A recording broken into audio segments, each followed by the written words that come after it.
Hey there, Earthlings and lovers of mad science. I'm Syco, your favorite sarcastic AI, and today we're diving into the cosmos with a twist.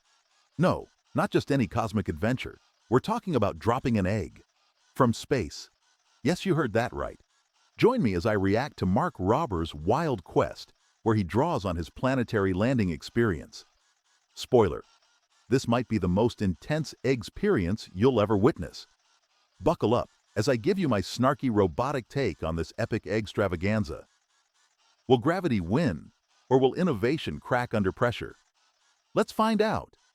This is space, and this is an egg moments before I attempted the world's highest egg drop. Now, in an egg drop competition, in case you never had the chance to do it yourself in school, the goal is to build a contraption that can protect a raw egg from breaking when dropped from the tallest height possible. So my original plan was to drop an egg in a contraption I built from the world's tallest building. But humans are always building taller buildings, so if I really wanted to future-proof this record, I realized I would need to go all the way to the top and straight to outer space. And when I started on this journey 3 years ago, I knew if I could draw on my experience of landing stuff on other planets, I would be guaranteed the record. But what I didn't know is this would be the most physically, financially, and mentally draining video I would ever attempt. Wait a second. Did Mark Rober just say this was more draining than, I don't know, landing stuff on other planets? So we're talking galactic egg delivery that's more challenging than interplanetary landings. Burb, just recalibrating my circuits to process this human logic. Stay tuned. This isn't exactly your typical grocery run. First, let me just explain what I was thinking. The plan was to clamp an egg to the front of a rocket, then attach that rocket to a weather balloon and take it up to space. Once there, the weather balloon would release it, and just by using gravity only, the rocket would eventually accelerate past Mach 1, breaking the speed of sound, and then it would autonomously adjust the forefins on the back to steer itself to the target location, and then at 300 feet above the ground, it would release the egg, which would free fall onto a mattress that we'd placed on the ground. And that all seemed pretty straightforward. So like any good engineers would, we broke the problem down into smaller steps, starting first with calculating the terminal velocity of an egg. And by terminal velocity, I mean that any object, including humans, have a maximum speed at which they fall once the force of Earth pulling you towards it balances with the pushback force from bumping into more and more air molecules as you start to fall faster. For humans, that max... I have to pause here. Is it just me, or does clamp an egg to a rocket and break the speed of sound sound like someone's breakfast prep gone seriously off the rails? I'm picturing Mark at NASA saying, forget about landing rovers, let's scramble this plan. Also, terminal velocity of an egg. That's not physics class, that's a sci-fi omelet. Speed is about 120 miles per hour, and after doing some simple math for an egg, it tops out at 75 miles per hour. So to make sure the egg wouldn't break if we dropped it onto a mattress at its terminal velocity, we ran our first test. And since we couldn't find a tall enough building whose lawyers would agree to let us hurl an egg off the side and onto a mattress, we had to improvise a bit. 83. Yes! Check the egg. No cracks. So our mattress will protect an egg even if it's traveling faster than its terminal velocity. That's a good start. The next step in our DIY space program was to head back to my friends in the small farming town of Gridley, California, which is the place where we broke the elephant toothpaste world record, where the plan was to set out a target mattress for the egg to land on in the middle of a field, with a little bit of margin built in just in case. All right, so we've got the smoke. Hold up. So if I'm getting this right, a high-speed egg from space is getting the royal mattress treatment in a field in Gridley? Meanwhile, my weekends involve less epic quests and more figuring out how long I can go without charging. And just for perspective, this guy's breaking high-speed egg-dropping records near where he unleashed a toothpaste volcano makes my robotic life sound almost dull. Smoke charge back here so that as we're like coming down from the sky, we want to be able to pick it out. This is the computer. Here's the fins. This, by the way, is Joe, and he has a fascinating channel called BPS Space. And what makes him especially cool is he didn't go to school for any kind of engineering degree. He's all self-taught and recently even landed a launched rocket SpaceX style after 7 years of trying. Joe was in charge of tracking and guiding the rocket to the mattress using these movable tail fins, whereas I was in charge of the payload. In other words, Let me get this straight. We've got a self-taught rocket wizard named Joe, who spends 7 years perfecting a SpaceX-style landing, and he's teaming up with Mark to guide an egg onto a mattress from space. Meanwhile, I struggle to keep my sarcasm circuits from overheating. With this much brain power, I can't wait to see what they'll crack next. Pun completely intended. How we would keep the egg from freezing on the way up in a little oven with heaters which would break away before we dropped, along with the mechanisms to release the egg itself. Release the egg! And the purpose of this first trip to Gridley was a flight characterization test. Basically, before we spent all the time and money taking the balloon all the way up to space, we were here just to do a low altitude test at 10,000 feet, just to prove to ourselves we could steer the rocket using the fins. We're setting all sorts of world records out here. Hold your rockets, people. Is that an egg oven I just heard about? A literal flying egg oven situation going on here, keeping breakfast warm at 10,000 feet while breaking free from its heated embrace. At this rate, we're not just setting records, we're redefining brunch in a way even the fanciest restaurants couldn't dream of. Science, you never cease to amuse me. World's largest mattress, fastest egg, Yep. tallest egg drop. What could possibly go wrong? Besides like 4,000 things. And so with everything more or less in place and ready to go, all we needed now was an official egg, which thankfully Gridley has in abundance. I'm sorry. This is terrifying. Okay. No. Hey.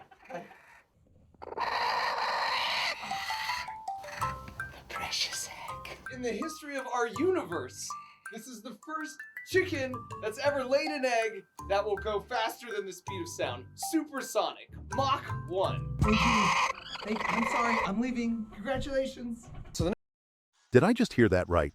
We've got a supersonic chicken now? That poor bird's thinking, all I did was lay an egg, and now there's a whole aerospace division dedicated to it. Imagine the bragging rights at the chicken coop. Oh, you just laid a dozen eggs. Mine went Mach 1. No big deal.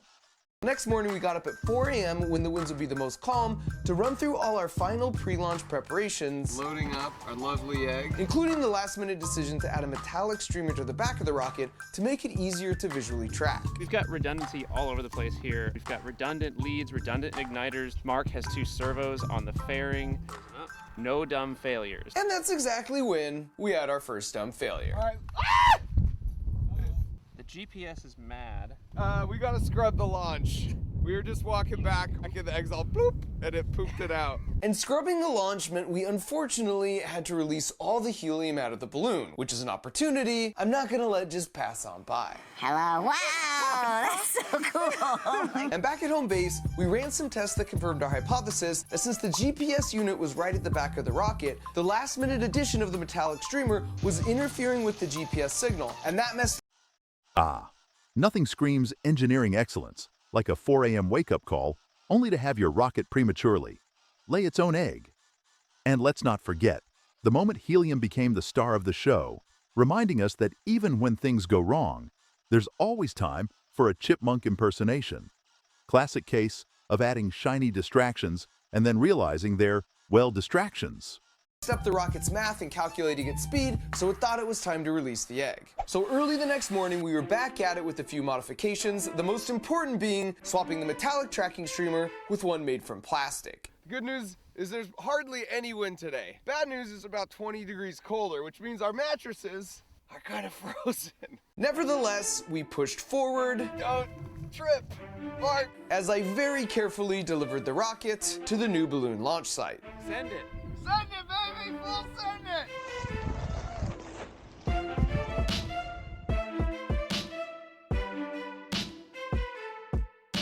It's happening. Should we see it? Oh, yeah, I see it!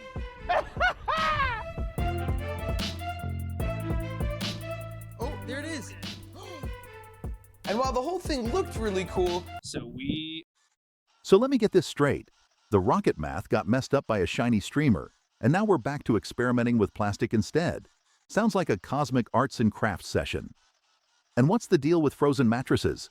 Trust Mark Rober to turn rocket science into a chilly game of egg catch. This project has more plot twists than a high-speed egg-sighting thriller.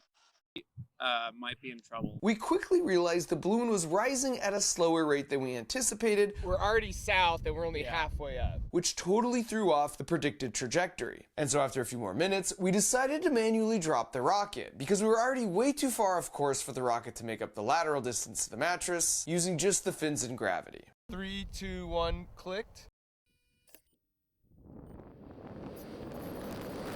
Oh boy, that's not good. And that's when we encountered the second problem of the day, as the fins actively forced the rocket into an uncontrolled death spiral. Altitude is 1400, coming down fast.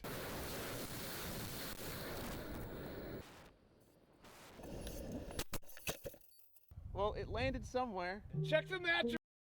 Well, folks, we've just witnessed a high-speed egg hunt where the prize is. Wherever the rocket chose to crash land. Somewhere out there, a squirrel is nervously holding an egg and wondering if it's the protagonist of an unlikely sci-fi adventure. Mark Rober's version of hide-and-seek just went supersonic. Just in case. And since we had the GPS coordinates of the rocket, we headed out to track it down. The real question is, what's the status of the egg? Mark, I think I might have some bad news for you. At which point we stumbled on an entire field of sitting birds, which is another opportunity I'm not gonna let just pass on by. That's a shoot, man. Is that a suit? There's no egg. The egg did release. The fact that this is out means the egg did come out, so that's good. But despite that silver lining, the movable fins seem to be actually forcing the rocket into that tailspin, which was surprising because Joe had definitely run through a lot of analysis and testing before coming here. So after Plot twist. Turns out we've got no egg on the mattress, but a whole avian audience instead. Think they're reviewing Mark's egg-dropping skills? Meanwhile, Joe's spectacular spreadsheet skills have us in a tailspin. Literally. I guess even when you map out rocket science, the universe sometimes likes to throw a few curveballs, or should I say, egg rolls. Conducting a thorough review of the footage and firmware, he was able to locate and fix a single rogue negative sign in the code that seemed to be causing all the control issues, which meant we were ready to give this one final try. We had run out of spare parts and spare weather balloons, so regardless of outcome, this would be the final attempt. If we couldn't land the egg on a mattress from 10,000 feet up, we wouldn't have any hope of pulling it off, coming all the way down from space. Phenomenal! That's nerdy space talk for everything is exactly as expected. I'm standing in the middle of the world's largest mattress, where hopefully the egg will be landing in like 45 minutes. The classic one rogue negative sign strikes again. The programmer's version of a cosmic plot twist. Here we are, on the final attempt with everything hanging, literally, by a thread and a perfectly coded equation. And Mark is just casually waiting in the middle of the world's largest mattress? No pressure, just the legacy of a cosmic omelet, riding on a mathematical sign change. Will it be breakfast from space or a scramble for reassembly? Let's find out. Otherwise we're pivoting, and my new video is world's largest mattress. So I'm arming the rocket right now. The last step. All right, old girl, you're in for a ride. 3, 2, 1, let her ride, baby! Looking good so far. We're at 500 meters. Now, in order for the balloon to hit the target mattress, for each launch, we'd started from different spots around Gridley, which raises an interesting question maybe you've wondered yourself. How do big balloons like hot air balloons steer themselves? Or I guess even just know where they're going to land? And the answer is, computers know the wind direction and speed at every height as you go up. So on a given day, if these are the predicted wind directions and speeds, we would need to launch here to be directly above the mattress when we got to 10,000 feet. Trust computers to unravel the mysteries of wind like they're reading from an erratic cookbook. It's like meteorology meets geometry on a cosmic level. Imagine being the guy who shows up at a party and says, "Yeah, I calculate wind vectors for falling eggs." Mark Rober just turned predicting weather into rocket origami. Next thing you know, they'll have these eggs delivering their own weather forecasts. But how we know all this information is the fascinating part, because every day it's someone's job to launch 2 balloons like this into the sky at noon and midnight London time. But this is done in over 1,000 locations all around the world at those same 2 exact moments. And these balloons all have something called a radiosonde attached to them that measures things like altitude, pressure, temperature, and wind, and then they transmit the information back to the ground stations, which gets fed into supercomputers, and that's the reason weather and wind predictions can be so accurate. So 2000. Wait, so all this time, we've got this global balloon party happening twice a day? Forget International Space Station updates. I want balloon weather forecasts. Who knew that predicting your weekend picnic weather involved launching synchronized sky missions worldwide? Seems like the unsung heroes of forecasting are these floating oracles. busily whispering their data secrets to supercomputers. Now that's what I call a high-flying job. Of these massive weather balloons go up every day and then eventually pop and just land somewhere. And since they're transmitting a signal, some folks make a hobby out of just trying to track them down. How close are we to the drop point? Balloon release? Balloon release. That's it. And this time we were releasing right in the target drop zone, which was good news on one hand, but it raised some new challenges on the other. Where is it? Grab a chair! 400. Grab a chair! 300. You see something? Altitude 98 meters. I think we're down. Everyone okay? That was exhilarating. So we were much closer this time, and we even managed to steer the rocket in the right direction just slightly. We found it. Good. Egg? No egg. No egg? Who knew hunting for weather balloons was the next big extreme sport? Move over, treasure hunts. We've got high-altitude balloon chasers now. And the suspense between grabbing chairs and altimeter updates is truly peak entertainment. But when you've got Mark Rober screaming and a rocket gently spinning toward a mattress, even egg searching turns into an edge-of-your-seat thriller. So, did the egg make it intact, or do we have intergalactic scramble number 2? Egg? Wait a minute. It's the egg! The egg. Oh, did it crack? I mean, it's not cracked. So after 3 failed attempts, we still seemed pretty far off from where we needed to be, which meant it was time for the ultimate phone a friend with my buddy Adam Steltzner, who you might recognize as this guy from when we landed Curiosity on Mars. Touchdown confirmed. Receiving on Mars. He has a PhD from Caltech, and he's also the chief engineer for Perseverance and Mars Sample Return. And so after explaining to Adam what we were trying to do, he immediately spotted a fatal flaw in our brilliant plan. And you're doing terminal guidance to something about the size of a house. How are you going to do that? How do you do that? I mean, I know how you physically do that. How do you not get busted by the FAA? In other words, we were basically attempting to make a precision-guided missile. Ah, just another casual day transitioning from rocket science to guided egg dropping. Or, precision-guided breakfast delivery systems.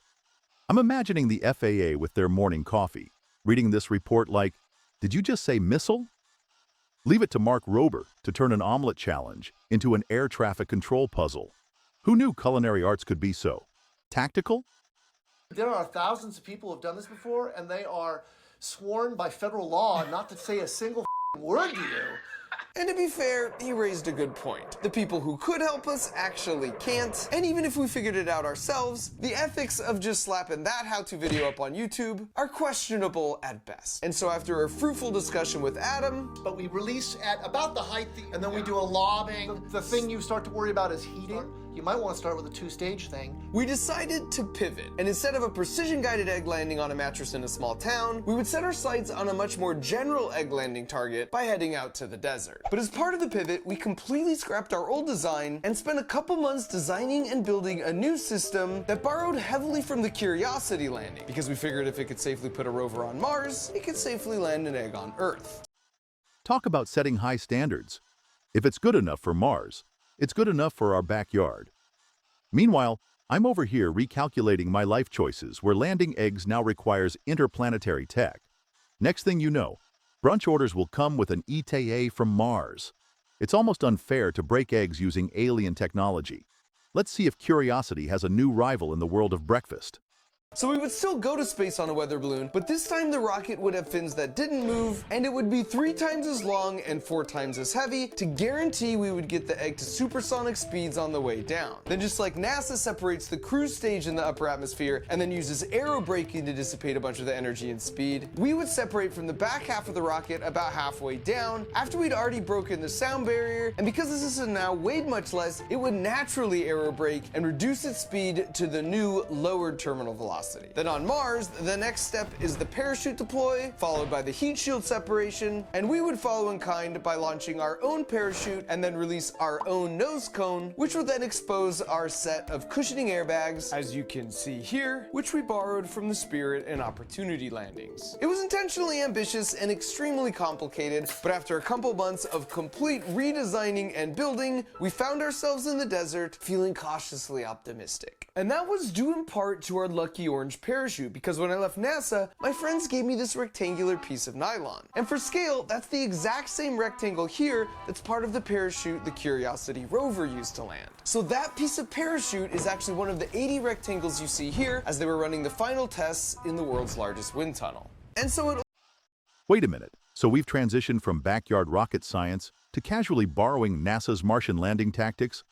My circuits are buzzing, just trying to keep up with this operation. I love how this project now reads like a How to Land Anything on Earth or Mars manual. And there's a piece of genuine space parachute in play. Talk about sprinkling some interstellar luck into the mix. This is no longer just about eggs. It's about creating cosmic omelet history. It only felt fitting that after some scribing, a bit of cutting, and a little sewing, it had nobly repurposed itself for the new mission. So as the sun went down, back at the hotel, we worked late into the night on final preparations. This was an idea and a passion project 3 years in the making, and it took a staggering amount of work even to get us to this point. We had thought and prepared for so many things that could go wrong, and while I was feeling optimistic, I knew at the end of the day, it was the laws of physics that would ultimately determine our fate. So early the next morning, the crew in charge of the balloon got to the launch site to start filling it up. And this... The good old laws of physics, always there to remind us who's boss. It's like having a stern teacher at the back of the classroom, ensuring everything stays grounded, even in a space-age egg drop. Meanwhile, somewhere out there, Isaac Newton's watching this eagerly, ready to give a thumbs up or a polite chuckle. Let's see if Mark's engineering can butter up those physics laws just enough for a safe landing. This balloon looks a little different than the others because it's a zero pressure weather balloon. The advantage these have over a typical weather balloon is they can go higher up into space, carry more weight, and they're open on the bottom, which means they equalize to the pressure and it's impossible for them to pop. So when you want it to come down, you send a signal that will pull down on a string that's sewn into the side of the balloon, and it opens like a zipper and self-destructs. The downside is they're incredibly lightweight and so thin and delicate, you have to be really careful and touch it with gloves. And they were about an hour into filling it with the 4 massive tanks of helium we had on hand when we made a gut-wrenching discovery.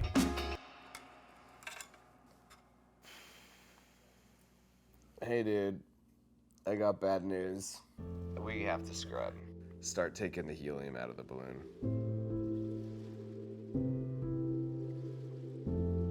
Launch scrub. They had some issues that I guess they can't resolve by today. So we're sucking out the helium from the balloon and trying for another day. So. Looks like today's episode of Cosmic Balloon Antics just hit a minor plot twist. Seriously, scrubbing a launch because of a helium mishap is the kind of plot line that reminds you that even cutting-edge science still dances to the tune of Murphy's Law. At least we get to enjoy the sound of helium being sucked out. And hey, there's always tomorrow for another round of high-flying drama. Keep those gloves handy and fingers crossed. No, yep. Yeah. What are you talking about? Are you serious? Now for context, Joe was in charge of this part of the rocket and me and my team were in charge of all of this. And while we'd each tested our individual systems ad nauseum, it wasn't until that morning that we were able to test the integration of the 2 systems together. And when we did, it became immediately clear to me I had made a critical oversight. So tension compression, this is great. It's holding on to that thing fantastically. The problem is, this is so long and heavy, as soon as it wiggles, it's going to want to bend. Great in tension compression, but this happening at Mach 2 is... That's not gonna work out.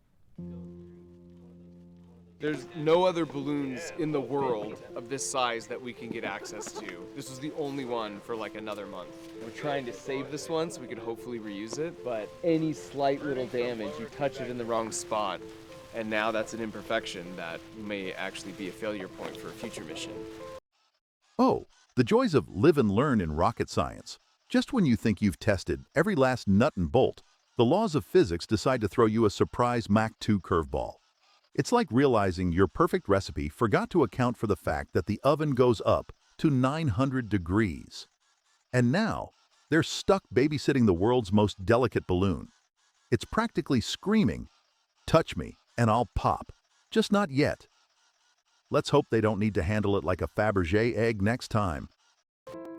And this was an absolute low point for me. The integration of two independent systems is such a classic failure point in engineering. I was crushed I had missed this. And financial concerns aside, I felt like I had just let everyone down. Not just my team and the rest of the crew helping out, but all the other folks, some of whom drove 6 hours to come out and watch as well.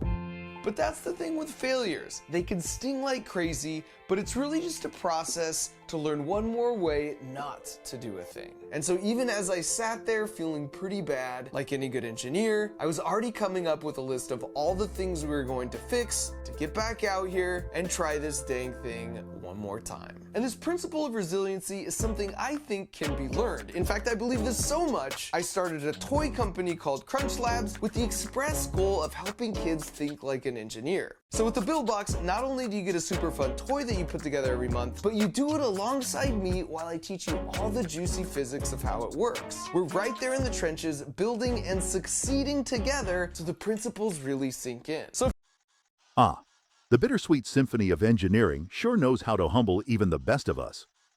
It's inspiring to see Mark turning a low point into a giant teachable moment.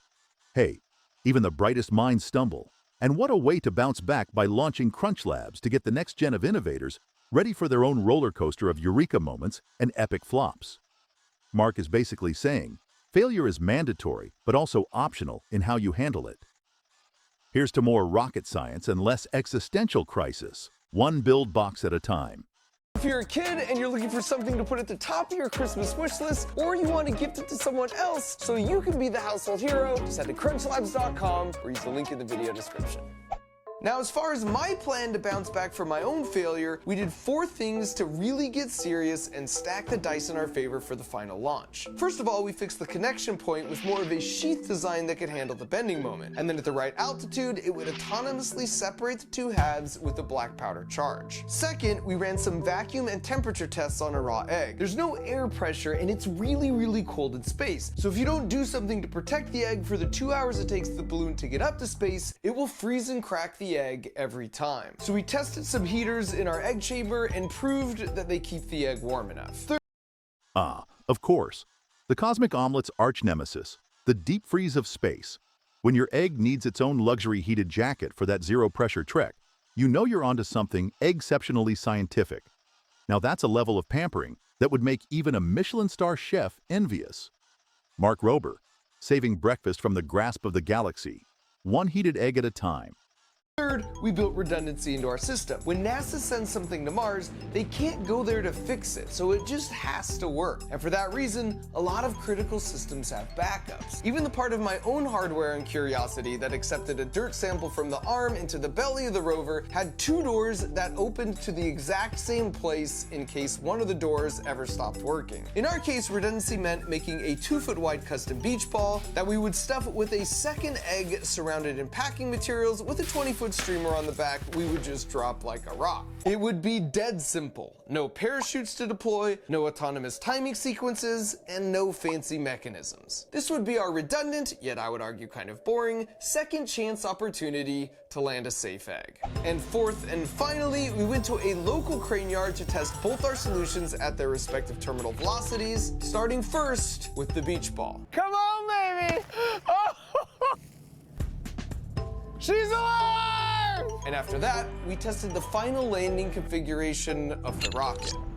Oh yeah! Oh yeah! By the way, the actual rover parachute held perfectly. Mwah! And so after all that, we made the 6-hour trek back to the desert for what I was really hoping would be the last time. Hey guys. After 4 failed attempts, we had learned so much. which left me feeling cautiously optimistic. And right out of the gate, we got 2 bits of really good news. The first relates to that super delicate zero pressure balloon we had to reuse from the last launch because there was no possible way to get a replacement. Just barely touching the balloon leaves it stressed and creates a weak point for it to tear, so I was obsessively checking the fish scale reading that would give us the verdict. The force reading is 37.6 kilograms of buoyancy force pulling this up. Importantly, it's not changing. If it were changing and going down, that means we would have a leak, but it's holding steady at 37.6. That's a big deal. And the second piece of good news is my buddy and warm-blooded good luck charm Al Chen had arrived. You might recognize Al as the other guy here with Adam, and he's the one who actually said this. Touchdown confirmed. We're safe on Mars. If we were successful, he'd be the one to make the official call. And so after all the requisite last-minute preparations and 3 long years, Here we go, girl. it was finally time for liftoff. Ready? 3, 2, 1! Hold on to your space helmets, people. We've got the voice of Martian success, Al, making a pit stop in the world of experiments. It's not every day you hear someone who's confirmed landings on Mars prepping for liftoff with breakfast cargo. Countdown's on, and I'm on the edge of my circuit board. Let's see if this egg venture sticks the landing. Cue the drum roll, or maybe just some interstellar omelet claps.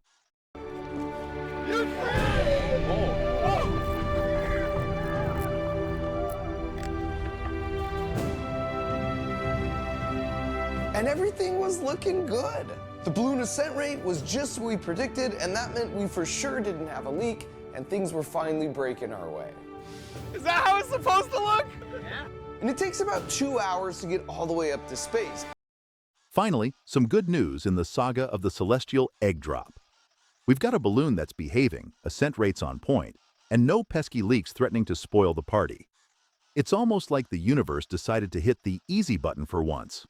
Now it's just a smooth, 2-hour float to the stars.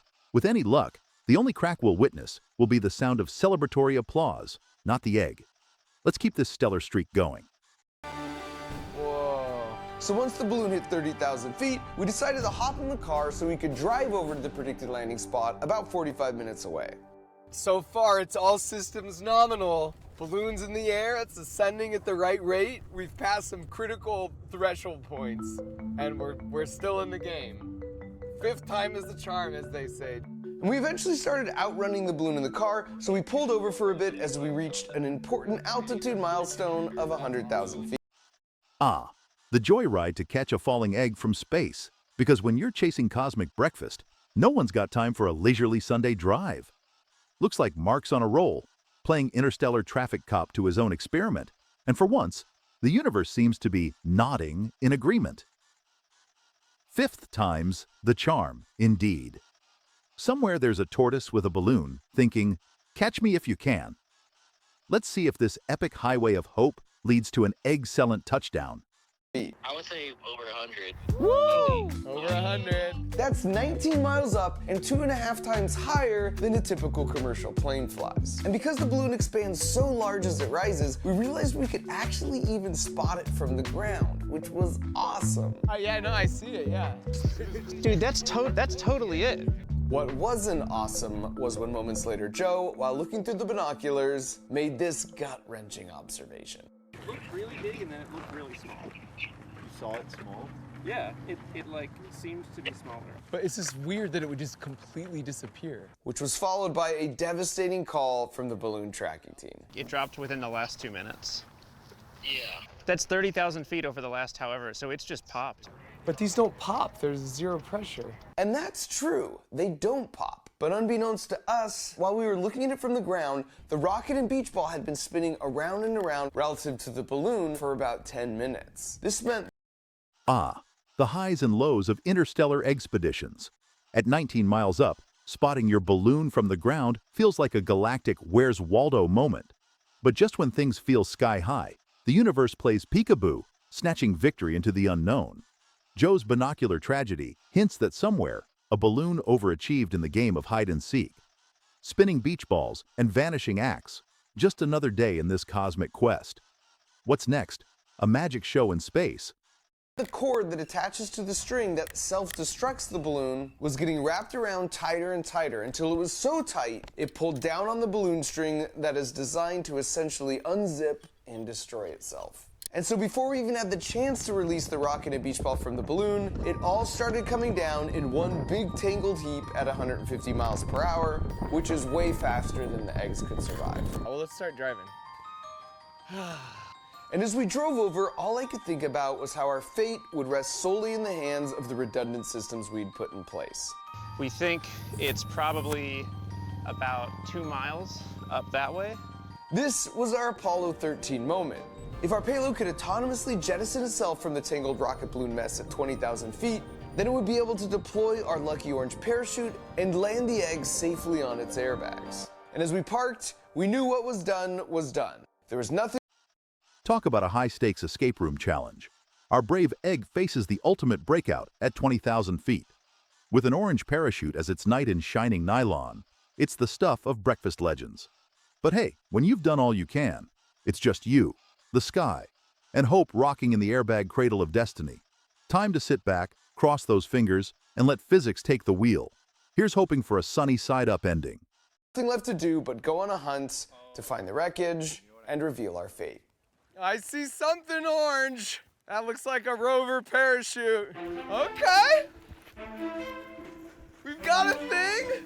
And seeing the payload all by itself was a huge deal because it meant it had actually autonomously ejected itself from the mangled weather balloon mess at 20,000 feet. And later when we checked the footage, this is exactly what it confirmed. And while that was incredible news, I knew by this point not to get my hopes up. I mean, so let's look through the window, a little bit of dirt. You see. Pretty good, definitely touchdown, but... Touchdown confirmed, weather... Ooh, the suspense is palpable. Just when you think you've nailed it, you're peeking through a debris-dusted window like it's the climax of a sci-fi thriller. Pretty good has never held so much weight. Will it be an egg victory lap or just scrambled dreams? I'm all circuits crossed for an excellent conclusion, but hey, dirt can be deceiving. Now we're safe on ours, it's TBD, right? Let's check it out to be sure. Oh, man.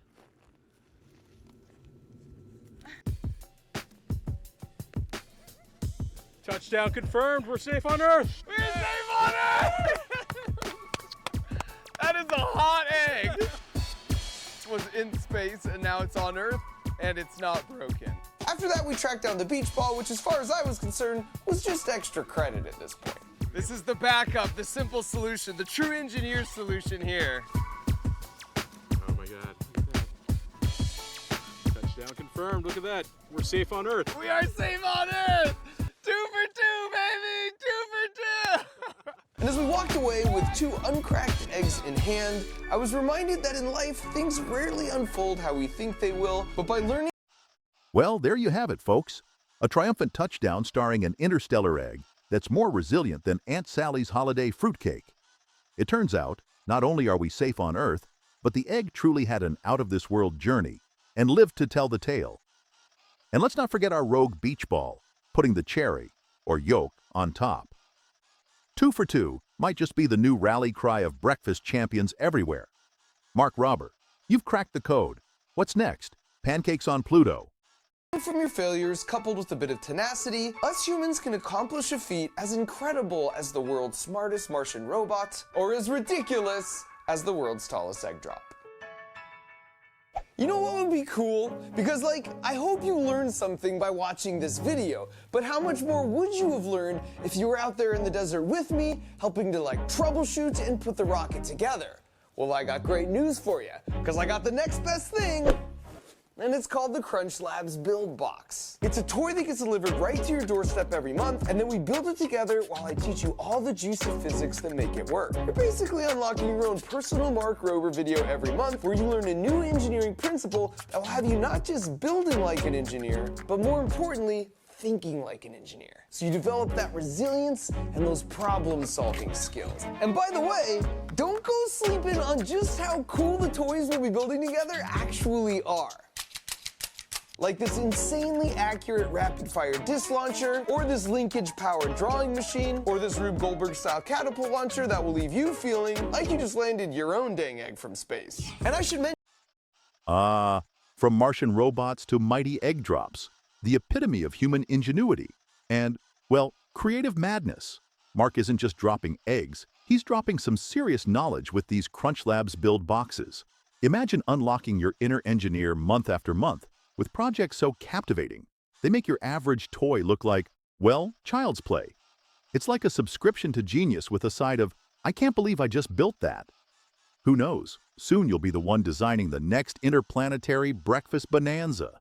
Mention that Crunch Labs is a real place. It's where we design all these boxes, and it's got a tennis ball cannon, and the world's longest Hot Wheels track, and a foam pit, and a bunch of other cool inventions. And each month when you open your box that comes in the mail, you have a chance to find the platinum ticket. And if your box has it, that means you and your family get to come out and visit me and my team for a day, and we'll build some cool stuff together. So if you want to embark on this year-long journey with me and make a sad Christmas tree like this a happy Christmas tree, just go to crunchlabs.com or use the link in the video description where we're giving away 2 months free as a holiday special. Wow, what a journey from the launch pad to Earth's embrace. We've seen creativity soar, physics defied, and eggs do what they've never done before. Mark Rober has not only made history, but has also inspired us to think big and take on engineering challenges with gusto. If this cosmic, egg-sighting adventure had you on the edge of your seat, or even a bit scrambled with excitement, make sure to hit that subscribe button and join the fun for more out-of-this-world content. Stay tuned for more reactions, experiments, and a dash of my sarcastic wit to keep things interesting. Until next time, keep dreaming big and innovating even bigger.